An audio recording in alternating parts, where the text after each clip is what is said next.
Good afternoon, State Forester Peter Doherty, Chair Tom Imeson, Board members Nils Christopherson, Cindy Deacon-Williams, Mike Rose, Joe Justice, Jim Kelly, and Brenda McComb. My name is Kathleen Sullivan. I am the current chair of the Clatsop County Board of Commissioners. I am in my 4th year serving as the Clatsop County representative on the Forest Trust Land Advisory Committee. It has been my privilege and honor to come before this board during my term as a county commissioner. I've enjoyed working with you and respect your expertise and experience.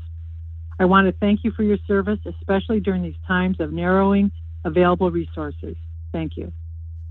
I'm speaking today to once again go on the record with the Clatsop County Board of Commissioners' support of a balanced forest management, that includes revenue, recreation, and habitat.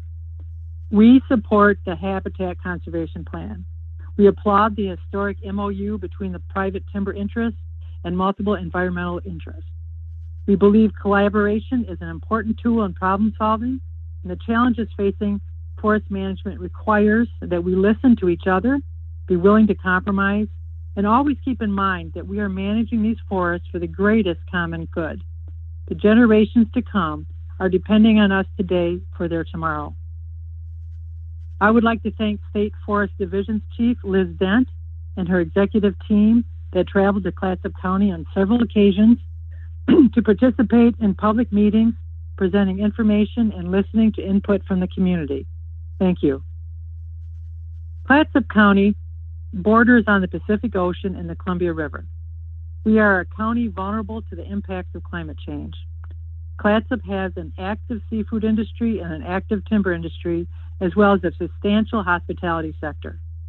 As we have said during this time of COVID-19, Clatsop County is 2 hours away from 2 million people.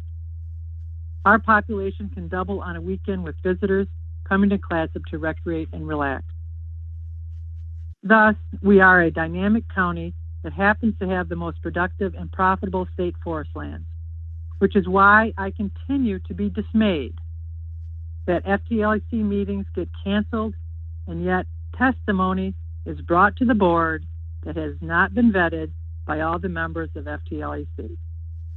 In these turbulent times in our country nationally, we must be especially mindful of the need for ethical and transparent public process on the local levels.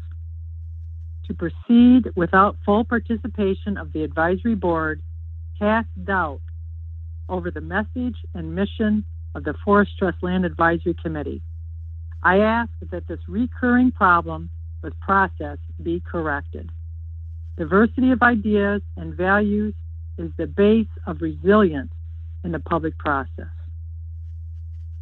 So I just want to thank you today for allowing me to speak, and I wish you the best as you go forward with all the difficult decisions that you have to make. Thank you.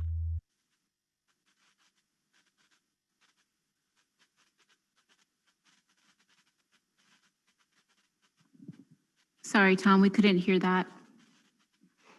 I seem to forget now for the rest of the day, maybe. I was thanking both Commissioner Sullivan and Commissioner Yamamoto. There are no questions, and we will move to a related item, agenda item 8.